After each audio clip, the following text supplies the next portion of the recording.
Greetings and welcome to the channel. If you're a returning viewer, it's good to have you back.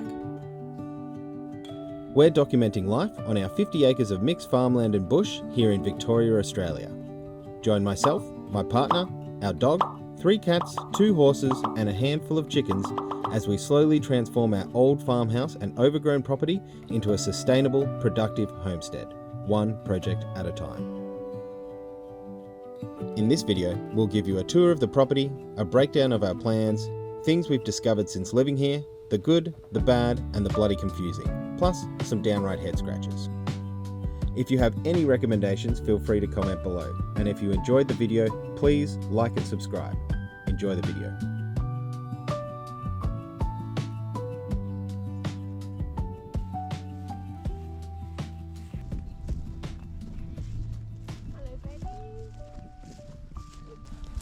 Watch out for snakes.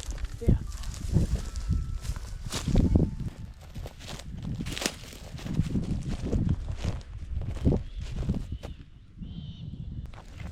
So this is the first of 2 dams that we have on the property. This is the biggest one.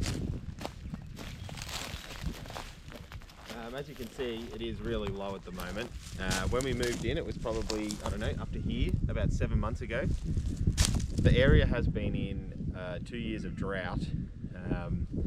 From the previous owner, from my understanding, they said that the dam's it has filled every year except for the last 2 years. So we're kind of in like a 3rd year of drought, I suppose. There hasn't been a whole lot of rainfall this year. I think the average rainfall for the area is about 25 inches, but that is 2 years of drought.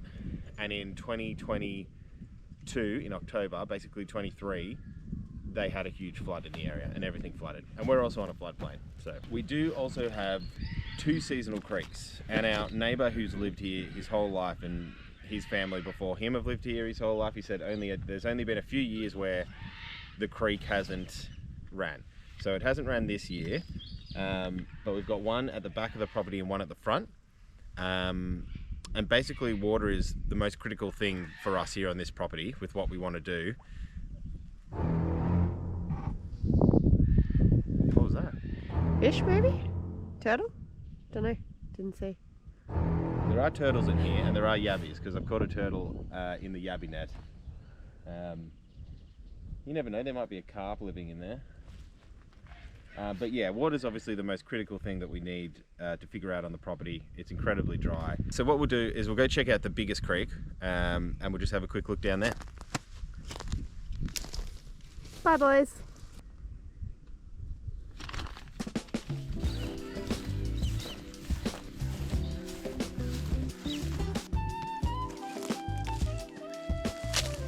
So this is the very bottom of the property, down where the creek is.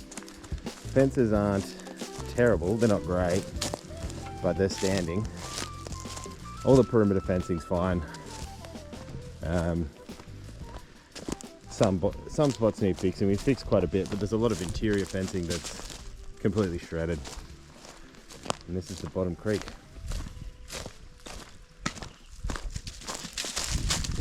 So it's big. Shame it doesn't run year round. The neighbour has told us that when he was younger, it would run all the time. Sandy bottom.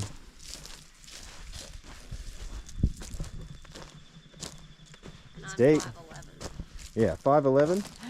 And like this, obviously, like it floods too. So when they do get a lot of rain and the creek is running, like I would imagine that, I'm pretty sure, looking at the topography, I'd say a lot of this fence line goes underwater too. Right, look at that bad boy. Yeah. We do also have like an old well on the property that's at the other creek. It hasn't been used in who knows how long, but I can show you some footage from that, because it's basically when we moved in here, it had no lid, it had no cover, so I've had to make a cover for it just to make it safe. As when we found it, I was chasing sheep through there and almost fell in it. Like, once you understand the water situation, the situation in the paddocks starts to make a lot more sense. We're fine. Watch for the snakes here. Gremlin.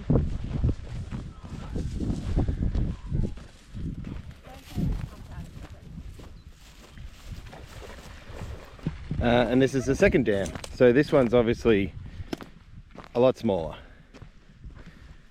I guess Tandy's not touching the bottom in the middle there. So it's a bit deeper than I thought. This has also got yabbies in it. So because of the 2 years of drought, weeds have really taken off here. And when we moved in, it was essentially, well, it still is just weeds. They really thrived. It had been eaten out by livestock. All the grass was eaten down, so the weeds have just taken over.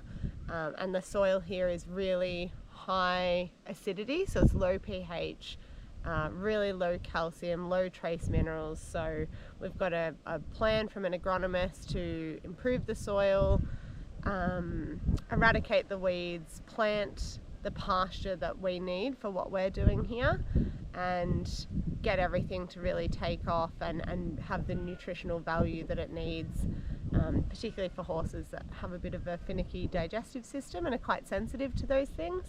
But that's probably a 12-month plan. Really clay, really acidic, really compacted, which is natural for the area, but shows that there's been no soil improvement in a long time. Yeah. What's been interesting though is that even though the land is in this kind of condition, the wildlife and the environment is still thriving.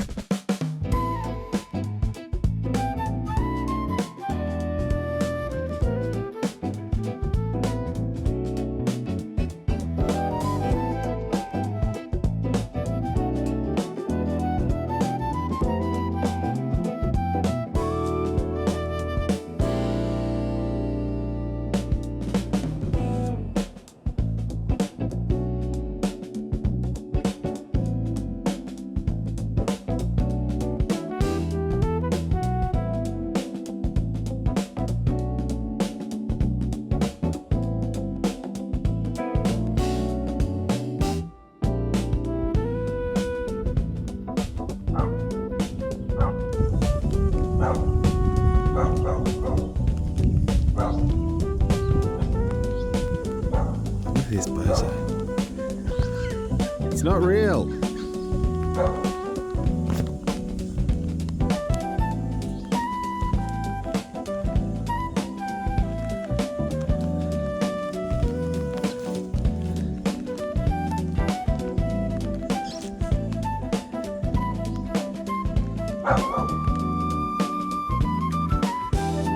It's not real. I guess it's fine.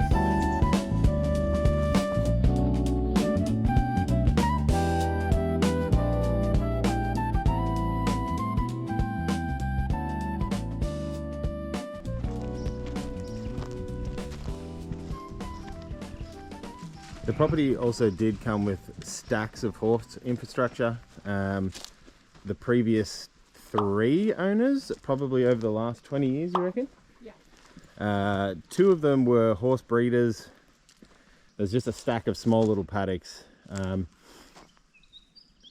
All the sort of horse infrastructure you need. So one of the structures on the property that's obviously pretty dilapidated is this old original cottage. It's got pretty intense termite damage. We know from looking at old photos from real estate sellings in the past that there were horses housed in here, so it's in the kind of condition of a house that a horse has been living in. So the outside's fine here, but you come in and like you see stuff like this. It's sort of, that's not too bad, but whoop, yeah. So termites, white ant, and it's all old. Like we have had a pest inspection. It's all old damage from God knows how long ago. But that's basically the condition of the place. Currently, we're obviously just using it as a tool shed. All our kit and stuff.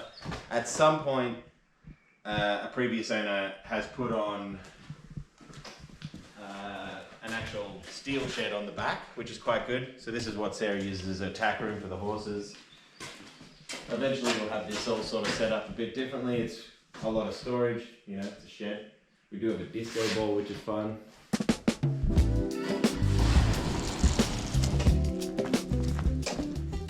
So if you can sort of see from the side, you get a bit of a better idea. It does have two 30,000 litre water tanks off it too, so it does catch quite a bit of water because there's quite a bit of roof coverage with that design that it has. Got this great outside fireplace that we've been told at some point was a foundry. But during the cooler months, we've been cooking and everything out here. This does usually come out, but it's stuck now. This area was originally a pigsty, quite literally. There were two giant pigs living in here. When we moved in, they were still here. They were a bit slow to get off the property, but we've since turned it into a veggie garden. The soil's in a bit better condition because it was a pigsty. I guess it was basically getting fertilized year round by the two pigs that were basically pooping all over the place. Composting, got another water tank out here. All our ag pipe where all the snakes live. And yeah, just more veggie garden. This is our flagship pasture that we've actually tried to improve and fertilize just on a small scale. So we've done it at the wrong time of year, but this has got the pasture planted that we want. And we have improved this with calcium and Yarramilla complex, and then planted. And this will be what the horses live on while we improve the rest of the farm. So like I said, like the paddocks are in pretty disrepair, but even so, like there's tons of wildlife here. Like we've got obviously stacks of kangaroos that are all over the gaff. We've had echidnas, frillneck lizards. There's a lot of hares. I don't think I've seen any rabbits here. I've seen them in at other properties nearby, but I haven't seen any actual rabbits here. Obviously there's lots of snakes. We had a brown snake yesterday in the shed. Lots of red belly black snakes when we first moved in, but they've sort of quietened down. What other animals? I mean, the bird life here is out of control. Like I would consider myself a novice bird watcher. And I mean, we've got kingfishers, friarbirds, lots of different varieties of owls. We've seen a whole different range of eagles. Obviously every parrot under the sun. There's tons of king parrots here that come and hang out every day. Tons of birds. What other cool ones have I seen? Kookaburras? We've got a huge amount of kookaburras. Kookaburras, obviously kookaburras. I think they're like a fowl, a guinea fowl. Is that what like a ground bird is? Yeah. Something like that. We've got them around here too. And that's all just on our property. And then as far as like the tree life, the main species are basically river red gum, which is great firewood, and box gum, yellow box gum.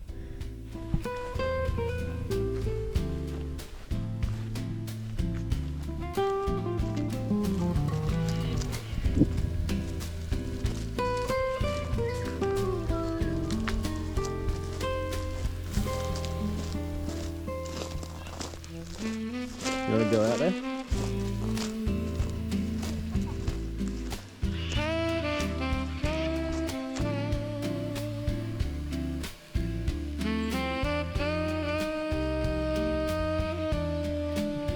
So this is the orchard that we've planted, probably a little bit too close to each other. We've got, what do we got?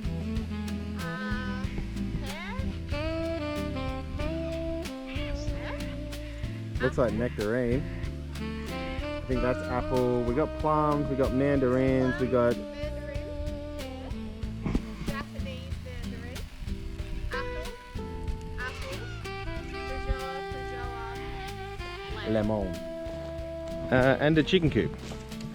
So this, I guess, doesn't look like much, but it was completely destroyed when we moved in. We've repainted the actual coop, but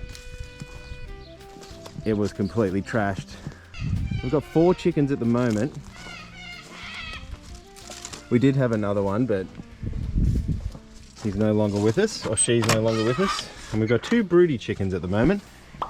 this one, Go away. and this one. How about you leave me alone? And this one is sitting on 6 fertilized eggs that we purchased from someone locally. We don't have a rooster, but we might get a rooster out of this this batch that hatches. But they're gold lace Wyandotte chickens, and they're really good. They're moderate layers, I suppose. Like, we're not getting a stack of eggs out of them, but it's enough for the 2 of us. So a 12-month priority list of what we sort of is what is most important for us is obviously securing the water, pasture improvement, and grow and produce as much of our own food as possible.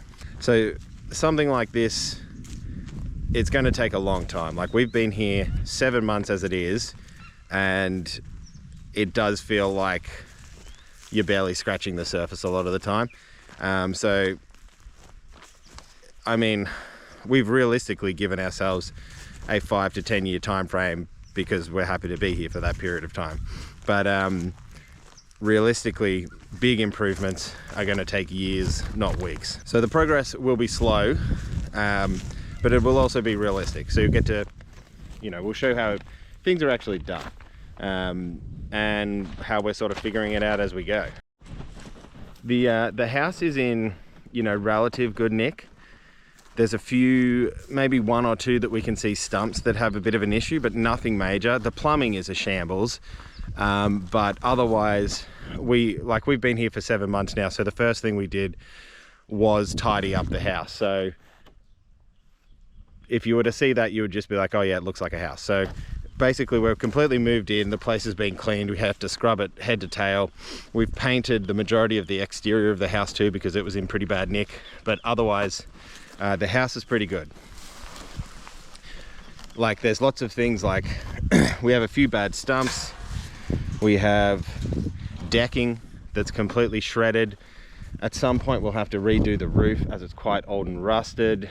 There's plumbing issues where one of the showers, like, it's a 2-shower place. It's an old farm style weatherboard house, but one of the showers isn't plumbed into anything. It just empties under the house, which was pretty sweet. This place does have good bones, but it needs a lot of time, water, and a lot of hard work to sort of bring it back to its former glory.